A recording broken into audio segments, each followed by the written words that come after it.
For today's chapter, it's about ethics and what is an ethical dilemma, what is ethics as it relates to business. It's also called corporate social responsibilities, and we'll lastly connect it to international business. And our ethics, we are all going to have our own code of ethics. This was a school that I was at. The Starbucks was across the street on Finch Avenue West. So, should I jaywalk to go to Starbucks? It's a half block, would take an extra 5 minutes. Should I do run across the street or not? What would I consider? Well, is a police officer there? Would I get away with it? What if the principal was there? I wouldn't go get a ticket, but they might think less of me. If I was late, would I be more likely to do it? If I was a phys ed teacher who was in better shape and could do it more quickly, would I, you know, decide to make a run for it?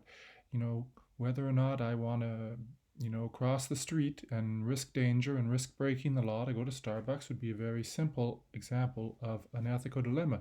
And each teacher at that school could make a totally different choice for independent and diverse reasons.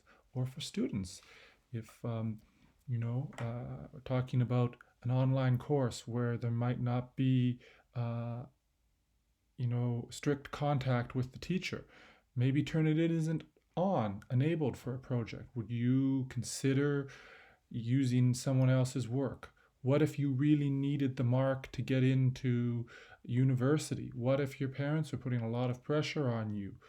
What if you were really stressed and you were rushed? All these things, you'd consider, and each person in this class would make the decision about whether or not to submit a paper that wasn't their own. And I don't mean to cast aspersion on anyone, but it was in the school newspaper last year, and it has been known to happen. And each student will, respond to that ethics in a different way. So, what is ethics? Well, it's what's good, what's bad, what we can tolerate. It's sort of a bit of a ethical framework. It's not the law. It's totally different from the law. I can be following the law, and I'm walking down the street, and perhaps I witness, someone, committing a crime. Should I don't have to stop. It's up to me. It's up to each person. And likewise, in business, there's going to be all sorts of laws for business. And whether someone, a company chooses to act more ethically or act, more proactively is up to them. And then we get into these ethical dilemmas where there's a choice between two options, neither of which is particularly acceptable. And sometimes, you have to have a discussion about which situation is worse, is a worse outcome. What about raising the wage for employees? Well, that would make employees happier. It would make it easier for them to live. However, costs would have to go up, and then that might decrease the number of customers. So the business would have a dilemma. Should we pay our wages more, our employees more, because we want to be proactive in the field of standing up for our workers, or should we pay them the same that everyone else does?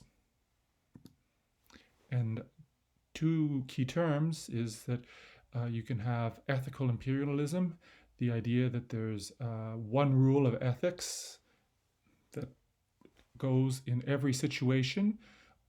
So you might say that your own personal ethics apply in another part of the world, or no matter what the situation, or your company's ethics apply no matter what the situation, or you could follow a more of a cultural relativity where, wait a minute, let's adopt this, to the local conditions and take into account culture when discussing ethics. So we have some protests for Nike's sweatshop conditions. So some of those warehouses, those factories in the export processing zones had very, very terrible conditions, long hours, not a lot of breaks. And so, they were allowed. That was, acceptable in Vietnam. So should Nike take sort of their ethics as a American company based out of Oregon and apply it over there, or is it okay for them to modify their working conditions to fit the country? That's something that they would want to decide. And my understanding is in the late 90s, when they were harshly criticized for the conditions there, that they tried to respond and react and address it. But when we see, with the Joe Fresh and other fast fashion companies, the working conditions is always an ethical issue in international business. And you might have heard the term conflict of interest. It wasn't in the book as much as I hoped it would be. And it's when someone has two different um, you know interests, maybe a financial one and a fiduciary one. So here we have a doctor. His fiduciary duty is to give the patients the best treatment possible. Yet there's a financial interest because it appears that he bought 100 shares in that drug company. So if that drug takes off and the company does well financially, he'll do very well too. So he's saying, here, try this. I just bought 100 shares. If you heard a doctor saying that, you'd be much more skeptical of the prescription if they said, hey, try this. It's the latest, most promising drug on the market. So again, when someone has a financial duty and a fiduciary duty, it could be a CEO. They have a fiduciary duty to make sure the company has good long-term health and stays in business, but they might have options and bonuses that are tied to short-term performances that give them a financial interest to boost company success at the expense of long-term profitability. When you run into an ethical dilemma or a conflict of interest, it can be helpful to write down who the stakeholders are. That would be who is affected by this issue. And you want to list everyone who could be possibly affected in an organized way and try to state what the impact of the situation would be on them. And there's two categories of stakeholders. The primary stakeholders that are directly affect the company and its profit, or they have, and the secondary stakeholders do not affect the profitability. So, for example, primary stakeholders, the management, the executives, the workers, the customers, the suppliers. These would all be people who their actions contribute to the company's bottom line. So, if a defective product was made, not only would they be affected by the product, they would not buy it again, or they would no longer be customers, or they would so they would lose their jobs, or something financially would happen to them. Then there's also secondary stakeholders, the people who are affected, like the media, like a community organization, like the neighbors, like the city, the people who live nearby. So if we're talking about a defective automobile, secondary stakeholders might be the people who were in the park when the accident occurred, and they didn't buy the car, but they were impacted by the accident caused by the defective car. So you want to organize it and state what the impact is, so you can focus on who's truly affected and help remedy that. So here would be Apple was criticized for opening offices in Ireland to funnel their European sales through. So they made it seem as if the sale occurred in Ireland, even though it happened in the rest of Europe, because Ireland has a very low corporate tax rate. And they called it pulling an Irish, or pulling a double Irish, when you have two shell companies, but they create a little fake office, you run all the profits through it and pay the Irish tax rate, which was the lowest rate out of Europe or the United States, the lowest rate that Apple could pay. So who would be the primary stakeholders here? It would be Apple's CEO, Apple's customers, because if taxes were higher on Apple, Apple's customers would pay more. The workers, if we can keep taxes low, maybe we can pay the workers more or have more workers. The shareholders, if they hear that Apple got fined billions of dollars for tax evasion, the shares of Apple might go down. So shareholders are a primary stakeholder. And then who might be, secondary stakeholders? Well, the government of Ireland, the government of Europe, the government of the United States, who, where Apple operates. They don't directly affect Apple's profitability, but whether Apple pays the right amount of taxes will impact them. The media, if this becomes known, they would publish it in the newspaper. So they're a bit of a secondary stakeholder. So by identifying who the stakeholders are, it can be a helpful exercise. So now on to the business connection, which we would refer to these days as corporate social responsibility, or CSR. It's something in the last 20 years has become more prominent. More companies will have a CSR policy. Younger demographics tend to be more altruistic, so they care about the companies that are responsible, and workers also, it has become more common for workers to be motivated by contributing to a greater good. So you might have a mission statement, a corporate social responsibility statement to explain how a company will act. And the Carroll model puts it as a paragraph. So there are pretty much 4 levels to act, and the bottom level is the most basic. So economic responsibility is stay in business, keep the company going, sell products, take money in, and keep the company going for the next year. Then the next level would be legal, so to keep the company in business while following laws. So for example, maybe you would pollute if you were solely following the economic responsibility. You would ignore pollution regulations and laws because it's cheaper to just do whatever you can and hope that you get away with it. But a legal responsibility, you'd follow workplace safety issues, you would pay all of the taxes, you would dispose of all waste properly, you would obey all the laws of that country.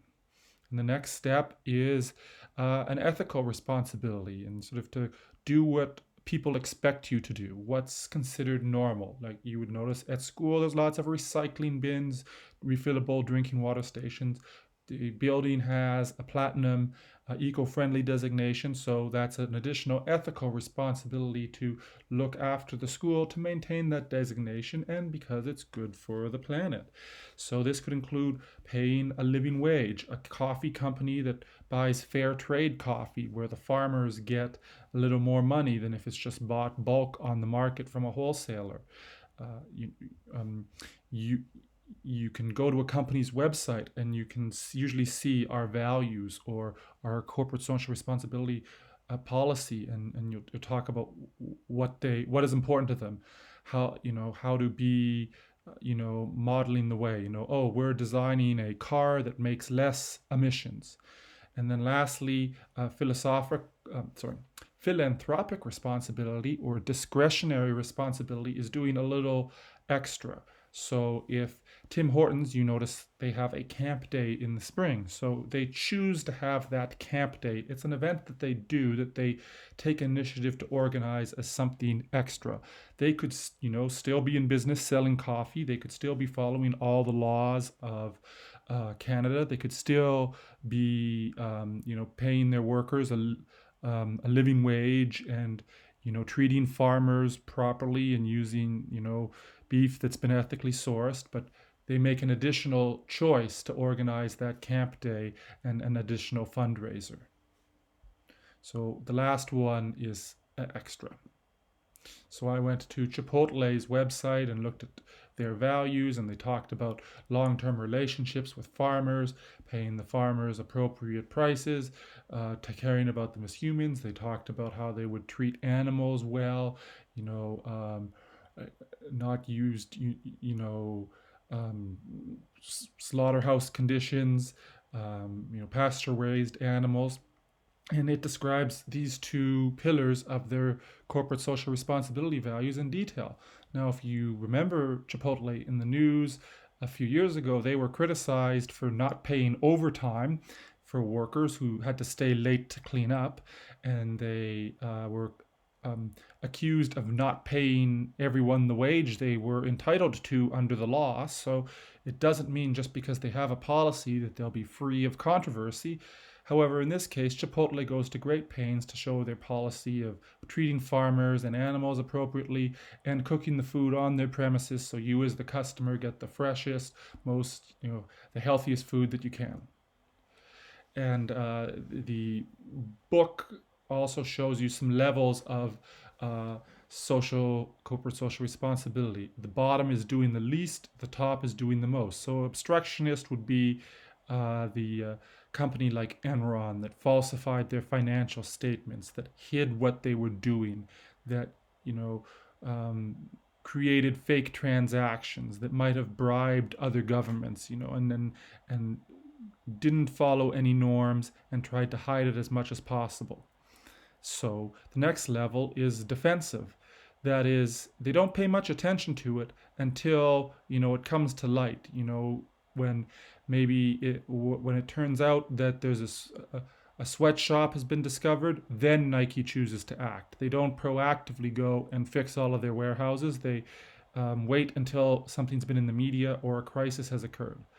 Accommodative would be you're taking initiative to, say, modernize the factory so there won't be an accident. You're taking initiative to recycle more. You're doing a little more. You don't have to do this, but you're trying to demonstrate your ethical standards so at least you fit in with the crowd. And the highest level is proactive, like 10 tree clothing. They plant 10 trees for each t-shirt that you buy. They're trying to be a fashion company that's taking the lead on these issues. So proactive is that company that is always, it might even hurt their profitability because they're doing so much for the community. They don't make as much profit as another company, but they're okay because they want to be proactive about this and they want to be a leader in their field. So Foxconn is in Shenzhen, China. It's a factory that's used by Apple and other places. And one of the issues was that some of the workers were committing suicide because the conditions were very, very hopeless. So what they did was they installed suicide nets by the apartment. So I think you can sort of see it here. That would be a very, very reactive. That's sort of obstructionist or defensive, right? They're not really addressing the conditions in the workplace or acknowledging that there's an issue. They are like, well, it's making a bit of a mess. Well, sorry to say that in a cynical way, but having these kinds of net is a very, very, sort of cynical action. Or they're being very, very defensive. They're not addressing this until the media gets to Apple and then the media goes to Foxconn. So that would be an example of someone who's showing Foxconn would have an obstructionist attitude about ethics. So how is this connected to global business? Well, there's all kinds of situations. You might have heard of conflict diamonds. The mining material in a part of the world where there's a conflict, and then the proceeds of mining that material goes to fund the conflict. Other environmental regulations, safety, wages, free speech. What should the NBA and China do after that free speech difficulty? What's the working conditions? The working conditions in a North American factory is going to be different than in a factory around the world.